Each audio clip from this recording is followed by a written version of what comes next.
What's going on, guys? G2 here. Welcome back to the channel.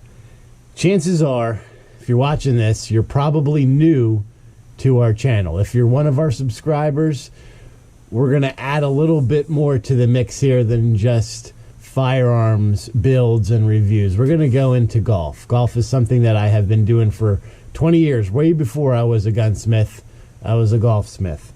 And we're going to start introducing some of that to the channel.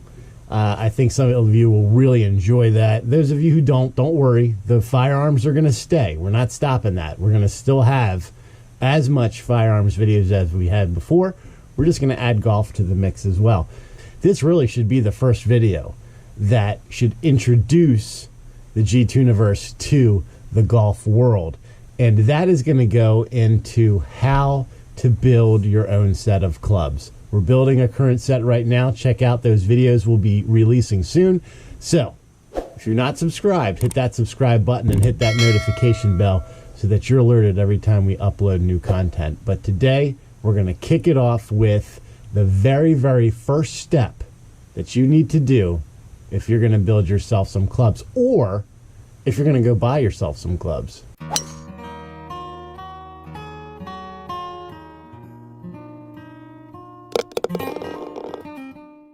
You want to build yourself a set of clubs. It's the winter time. You want to get everything nice and ready. Maybe sneak in some winter golf rounds. Get ready for the spring. The very first thing that you need to do is get fitted. Whether you're a beginner, a novice, a recreational player, or a professional, getting fitted for golf clubs is singly the most important thing that you can do to help your game. You can't buy clubs off the rack. I highly suggest that you stay away from that, because clubs off the rack are fitted for the rack. They're not fitted for you. So these are things that you can do at home. I'm going to show you how to do it. If you're thinking of buying or building or getting your own set, this is what you need to get. These are the numbers you need to know to ensure that whether this is your first set of clubs or your 15th set of clubs, this is what you need to know to get the right fit for you. Now, if you're new to the channel, you're probably unaware that I am an extremely visual YouTuber. I love diagrams and charts and pictures and all that stuff. So this is how we're going to kick it off, with a diagram. Okay, and we're back. Very visual. I am not an artist. Okay, let's just get that out of the way. So in order to get fitted, there are 3 measurements that you absolutely need to know to ensure that you get fitted correctly. Your first one is your overall height. I'm 6'1". The next you need to know is your wrist to floor measurement. Now, your wrist, when we talk about measuring from your wrist, it's from right here, this crease. So for me, my wrist to floor is 34 inches. And then finally, you need your wrist on your dominant hand, typically, your wrist to your longest finger. And for me, that's 8 inches. So now that you have these 3 measurements, you can determine what is your perfect length for your golf club. There is a plethora of information out there on the internet where you can find this information. Typically, what you're going to see is a chart that looks something like this. So whether you pull that off of the internet, or this is the book that you're going to want to get. Ralph Maltby is the pioneer in golf club design, fitting, weighting, everything. All the technology that we use today was spearheaded by Ralph Maltby, who is the foremost expert in all things fitting, repair, design, everything. This guy is the Steve Jobs of golf.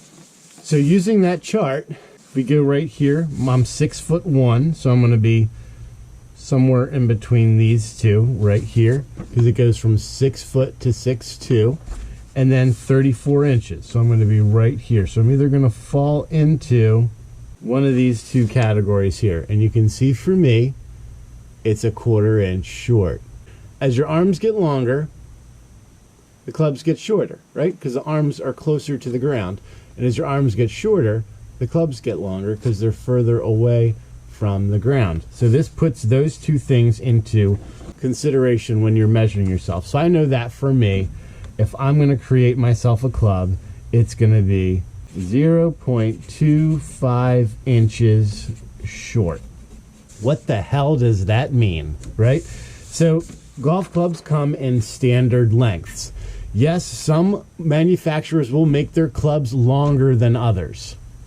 This is not because the standard is different. It's because these manufacturers want to make you believe that their 7-iron hits longer than the competitor's 7-iron. So the way that they trick you, and this is an old technique that has been used all the way since, I think Ping was the first one to do this. All they did was make the shaft longer. Simple physics, longer shaft, ball's going to go further. That's what they would do. But there is a standard as to what your clubs should be. If you go online to thegolfworks.com, you can print this page out. I'll link it in the description as well so you can refer back to it. But it tells you right here, if you're a man or you're a woman, is your shaft made of steel? Is it made of graphite? You have your drivers here, you have your hybrids, and you have your putter, right? So it tells you all of the standard lengths. So for me, for example, let's pick a 7-iron. A steel 7-iron standard is 37 inches. I play a 1/4 inch short, which means that my 7-iron is going to be 36.75 inches. Makes sense? There's only a very small amount of people, if we're going to be exact, it's these people that fall into the category of standard, which means you can buy the club off the rack and it's going to fit you. You can see, if you don't fall into this category, standard clubs are not going to fit you, which means you're not going to play well, which means that you're going to have to change physical components of your swing. How close you stand to the ball, how far away you stand the ball, how do you address the ball, how do you swing, how do you hold the club. All those things, swing, should fit your clubs. So now that we know this information, what's with this measurement, right? Why do we care about 8 inches? Here we go. So grips come in all different sizes. You have undersize, standard, mid-size, oversized, jumbo. All of these grips change as the size progresses. So if you have a really big hand and you have a standard size grip, your fingers are going to be digging into your palms, which is not really the best thing. So using this measurement here, we can go online and we can see what size grip should we be using. For me, I'm okay with a standard. A standard is a little small for me. A mid-size is a little too big. So what I do is when I build my set, I do a standard, but I add 2 wraps onto that to kind of get me in this middle range. It's not quite standard and it's not quite mid. This is the only way that you can customize your grips. If you have big hands and you get a standard, which most clubs are created with when you buy them off the rack, you're going to find that your hands are going to be way too active during the swing. You're going to see a lot of pull hooks. You're going to get your really handsy, and then the ball's just going to go wherever it wants to go, and it's not going to go straight, and you're going to wonder why. So guys, I felt like this was the right way to start this golf thing that we're going to do here on the channel.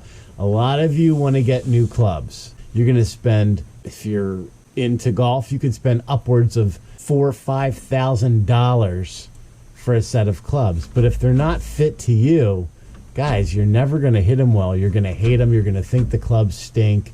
You're going to get frustrated, and you're just not going to enjoy them and use them to the best of their ability. So know your numbers. Go to the store. You can order these clubs custom made for you, but you can order them for the OEM manufacturers, TaylorMade, Ping, Callaway, Titleist, to create your set based on your specifications. And most retailers will do the measurements for you. But if you're building your own at home, This is how you do it. So until next time, guys, always remember to swing hard, because you just might hit it. G2 out.